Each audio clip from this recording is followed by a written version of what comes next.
lights in Fish Lane, Steve. It turns out the landlord's car alarm went off in his lockup when they were closing up. Thanks, Reg. You're received.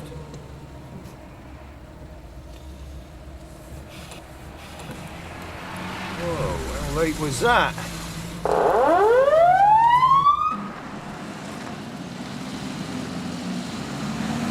I didn't notice that red light. Let's see if they spot the blue. Sierra Oscar from Sierra 1 receiving.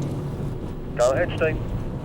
PNC, please, Reg. A red Toyota MR2, index Lima 303 Golf Juliet Delta. Stop in Luther Gardens off Jamaica Lane. Bring the breath kit.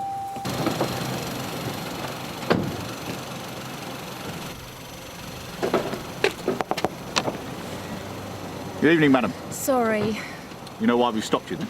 I didn't see the lights had changed. Well, I did, but not until it was too late. Turn the engine off, please. Sorry. Step out the car. Your name? Louise Benson. The address? 3 Pines, Landseer Gardens, Sun Hill. This is your car, is it? Yeah, it is. Very nice. Nice, it's still in one piece. So how come you didn't see the traffic lights? I've got a lot on my mind. You know, man trouble. Man trouble. You don't want to hear the sordid details. Mrs. Benson, I have reason to believe that you may have been drinking. I require you to take a breath test. Are you willing to take it? Yeah, of course. That's fair enough. I haven't been drinking. All right, now what I want you to do is to blow into here with one continuous breath till I tell you to stop. 363 from Sierra Oscar receiving. Go ahead, Reg. Re your car check. No trace lost or stolen. Last registered keeper, Louise Cartner, 35B Bebbin House, Elverton Park Estate, Sunhill. Can you give us that surname again, please, Reg? Cartner. Like Carter, but with an N for November. Thanks, we'll see. Okay, that's fine.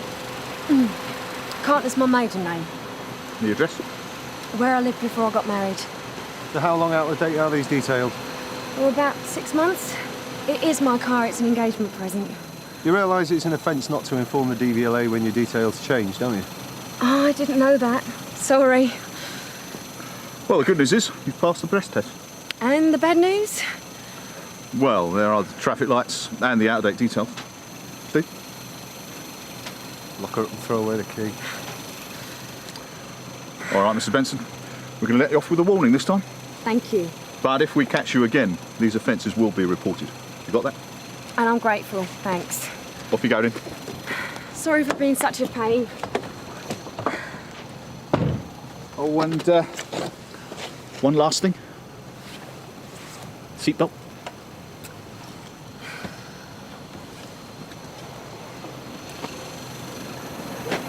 Putty in her hands.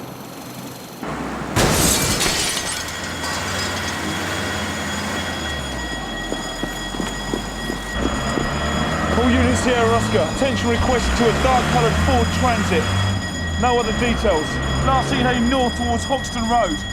Concerned with a possible burglary on Regis Street. Sierra Oscar from 517, receiving over. You wanted some action, sounds like you got it. Yeah, go ahead, Mike. I'm at Dreams to Go video on Regis Street. Looks like a ram raid. Contact the key holder, please. I can't stand around here drinking coffee all night. Regis Street. Tell Mike I'll be there in about 10 minutes. 517 from Sierra Oscar receiving. Go ahead, Reg. Key holder Eric Benson will be with you in about 15 minutes. Benson. Received. Now, where have we heard that name before? Did she say man trouble or van trouble? Yeah, I heard the glass smash, heard the alarm go off. There's no way they could have done this much damage in the time it took me to cross the road. The raid before the ram. Interesting.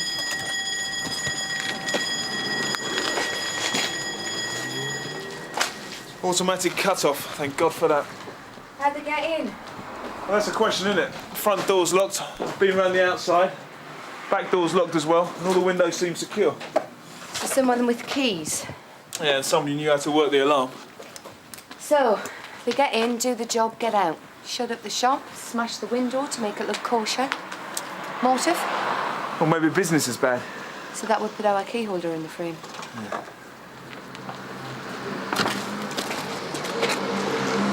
Nice one. We've just stopped your key holder's wife. Yeah? Well, it might just be a coincidence. She wasn't dressed for a ram raid. She wasn't driving a transit. What'd you stop her for? Went through a red light. And you let her go? We used our discretion. You mean you fancied her? She passed the breath test, said that she was sorry, and gave us some sob story about having a lot on her mind. Man trouble's what she said. Man trouble. Yeah. She wouldn't go into the sordid details. Pity, really. I like a woman who talks dirty. We reckon she'd been playing away. Who blame her? Mr. Benson, Made a good job of that, didn't they? What happened to the alarm? automatic cut-off. Through here, or do you want to open the door? What's up to you? Oh, careful then. Neither of them look short of a bob or two. Wonder why she want to rob him. Bit late to start thinking with your head, isn't it, Tony? What I don't like is a woman who talks smart. They've had the computer and the printer off of there. Did you keep a backup of all your data? Yeah, it's just going to be a pain restoring it, that's all. They've taken all the latest releases, about 50 quid a piece. There was a display of ex-rental and sell-through titles there. Most of them are gone. They haven't been up there as well, have they? Looks like it. Oh, if I made a round off an evening, eh? Been somewhere posh? Not really. Amateur boxing thing up in Ilford. I took a client along. You were the last one to leave tonight. Yeah, I locked up just after 9. Do you employ many staff? Here or in general? I've got 6 other shops. Does anyone else have keys to this shop? There's only this set. Oh, and a spare set. I keep at home. There was 300 quid in there. I knew I should have banked it on my way out.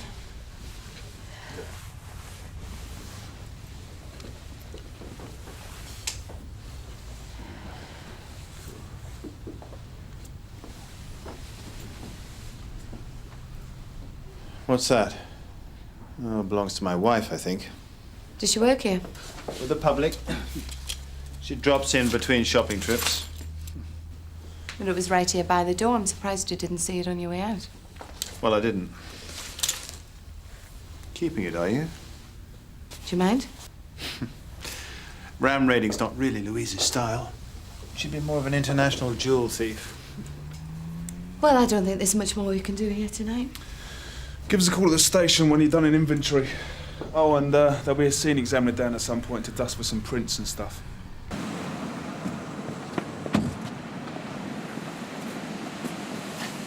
Here, do you reckon there's a tradesman's entrance?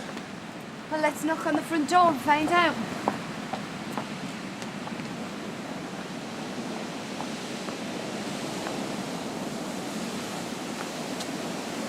Mrs. Benson? I thought I heard a car pull up.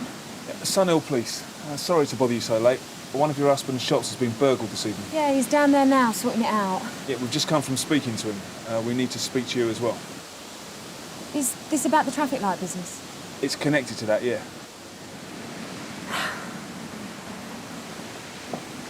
Does my husband know about it yet?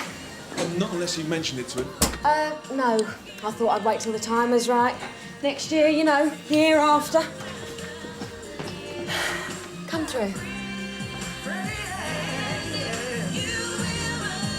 Mrs. Benson, you didn't visit your husband's shop this evening, did you? No. Jamaica Lane, which is where you were stopped, is fairly close, though. Yeah, I suppose it is. Well, we just want to eliminate you from our inquiries. Where'd you been in your car? Well, I hadn't really been anywhere. We gather you might have been seeing someone. It's not something we'd tell your husband. We just need to confirm your whereabouts. Seen someone? No. Well, the only people I saw were, well, your mates. The 2 policemen who let me off. They were very nice, actually. So what were you doing in your car? Well, nothing. Just driving round. It helps me think.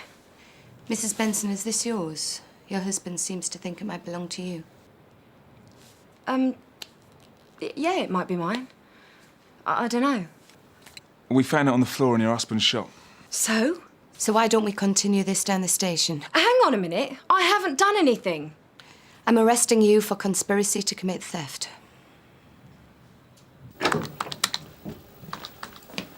So you nicked her then? Yeah, well, that charm doesn't work on me. Got anything on her? I'm just checking her maiden name, Louise West. No, nothing. West? She told us her maiden name was Cartner. At least that's who the car's registered to. It's like Carter, with an N.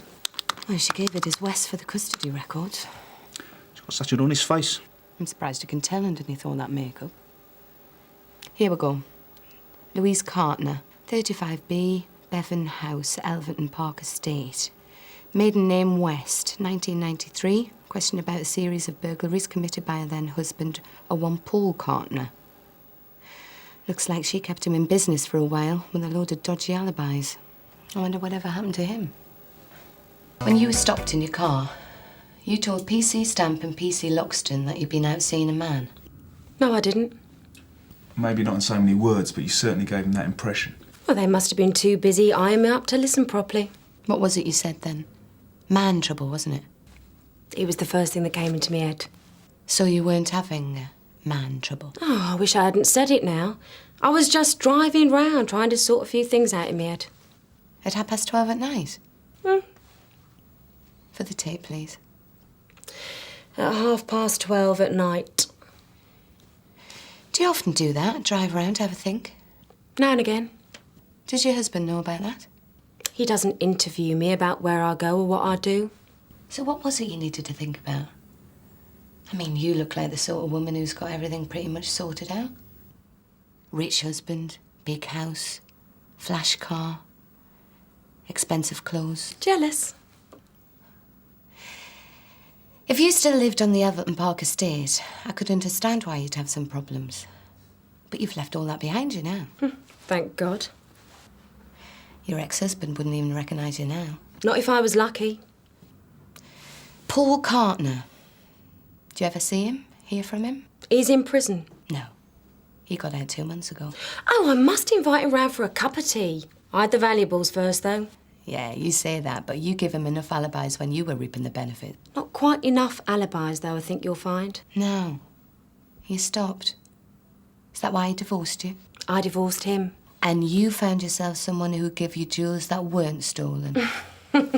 What is she like? Listen, Eric isn't stupid. He knows what I'm like. He knows exactly what I'm like. And do you know what? He doesn't care. I didn't ask him to marry me. He asked me. And you said yes. Well, what do you think I was going to do? Turn him down so I could struggle on as a bloody waitress? You married him for his money? Partly, yeah. If you really want to know. I'm not ashamed. And weird or not, Eric accepts that. Very understanding of him. Yeah, it is, actually. And it's also one of the many reasons why I love him. Smile all you like. But at the end of the day, you've got no idea how I feel about Eric or how Eric feels about me. You haven't got a clue. I've got one clue. The glove. Look, I wasn't at the shop tonight. I don't know how the glove got there. Eric gives me everything I could possibly want. Why the hell would I steal from him? It is a puzzle, isn't it? My name's Eric Benson. I've got the shop that was ram-raided earlier on. Oh, yes? I get home from sorting things out and there's a note from my wife saying she's been arrested. Can I talk to someone about it? Oh, if you'd like now. to. Right. You think I'm giving her too much of a hard time? Sorry, Mike. The thing is, I'm not a man. Whatever it is she's got, it just doesn't work on me. Yeah, OK, so she's hiding something. She's hiding everything. OK, so she doesn't look bad. But no matter how much money she spends, she's still not going to be able to buy class. Do you really think my wife did a ram raid on my shop? She's not being what we would consider cooperative. If Louise wants money, she can just draw it out of her bank account. That's what it's there for. We gather you're very generous like that. You think I'm pathetic, don't you? Seduced by a scheming young woman too stupid to realise she's only after my money. Mr. Benson. Well, maybe that's what I am. I don't know. What I do know is I'm married to someone who makes me happy. And as far as I'm concerned, if that's what it costs, that's what it costs. And when the money runs out? It won't run out. I expect her previous husband thought the same. Her previous husband wasn't capable of thought. You know about Paul Cartner? Probably more than you. Louise and I don't have secrets. So, you know she was stopped in her car tonight, not half a mile from your shop? No, I didn't know that. So what does that prove? Nothing in itself. Except she seems unwilling to explain why she was driving round at that time of night. Agatha, she often goes for a drive when she needs to have a think. Look, sort this crime out if that's what you have to do, but don't think you need to educate me about my wife. We might not be able to do one without the other. In which case, do neither. I'm sorry? Let's just forget the whole thing. Drop it, all right? I don't want it investigated. Okay. Thank you. We'll arrange for her release on bail. Our inquiries will continue. I don't want them to continue. I'm sorry, Mr. Benson, but we will get to the bottom of this.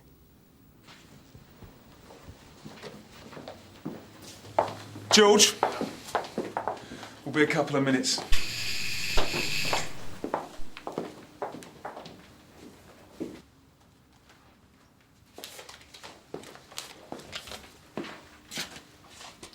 Excuse me. Sir? The woman's manipulating him. What, and you weren't? Is that it? You done now? For tonight, yeah.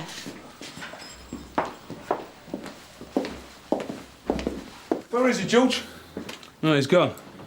He left this for Mrs. Benson. Said that she should get a taxi home and that he'd see her later. What? Well, I did try and stop him. Not a happy man. What did you say to him? Mrs. Benson, I'm as surprised as you are. Told him I was out this evening, eh? Seeing another man? You bitch. Mrs. Benson, please.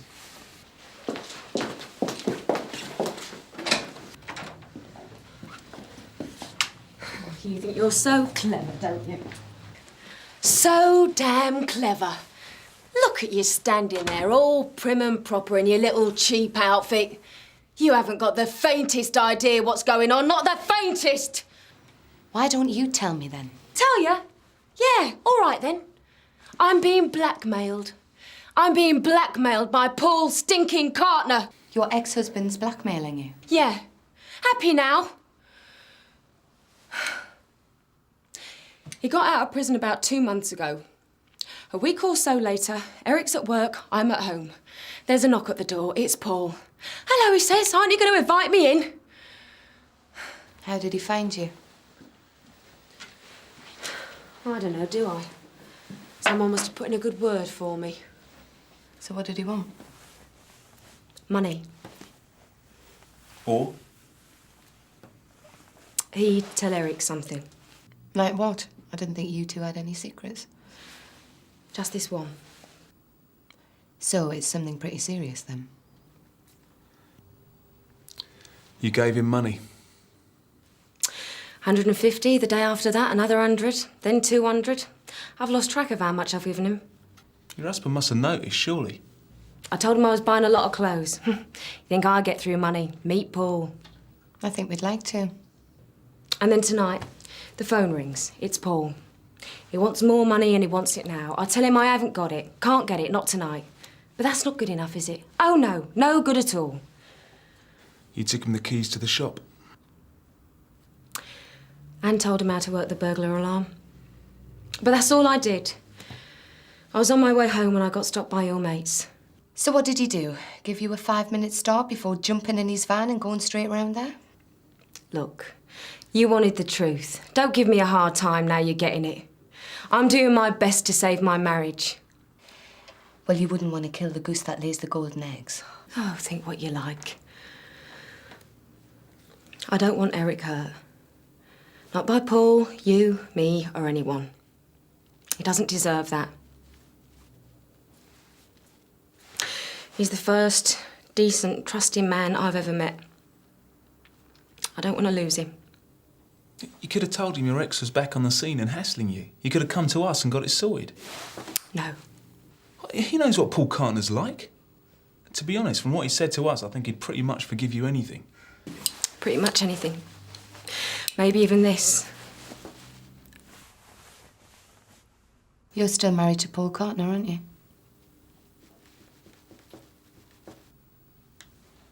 You never got divorced from him. That's the only thing that would wreck your marriage to Eric Benson. We're going to need a statement. And your address, madam?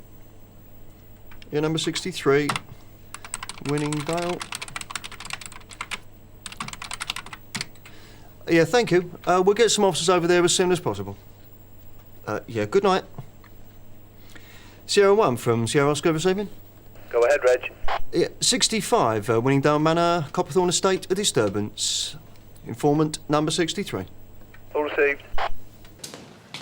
What number was it? 65, this way. Well, it's all quiet now. Hello? It's the police, anyone in? Hello? You right down there, mate? I'll call an ambulance. Make it quick, can't feel a pulse. Come on in.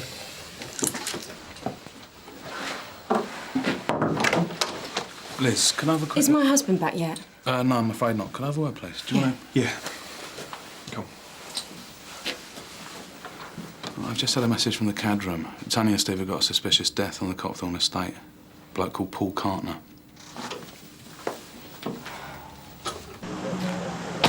Number 65, up on the first floor.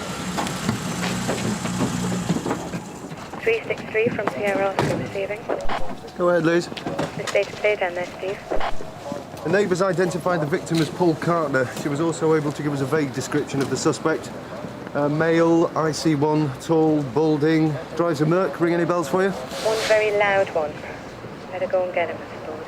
Thanks, Steve. My pleasure. I knew where he lived because I followed Louise there the other day. Well, there's trust and there's trust, isn't there? She was spending a lot of money even by her standards. She's being blackmailed by him. Yeah, I thought it had to be something like that. They hated each other too much for it to be anything else. Why did you go and see him this evening? To offer him money or whatever else he wanted to disappear. You wouldn't find him. He wouldn't bother us. Case closed. Everything would go back to normal. My way of dealing with most things. Throw money at it. So what happened? He wanted more than you would pay him. I think he'd been drinking. He said... things. Did he tell you what you'd been blackmailing your wife with? I told him I wasn't interested, but he said it anyway. And when he saw how much I didn't like it, he said it again. And he kept on saying it till I hit him. I'm not sure how many times I hit him until he shut up. I think it's broken. We'll get a doctor to take a look at it.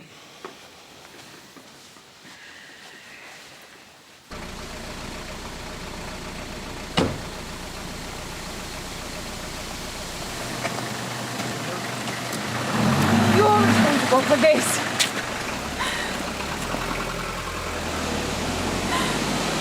You had to push him, didn't you? Try and have a go at me. Think about it. If you told us the truth in the first place, it would never have got this far.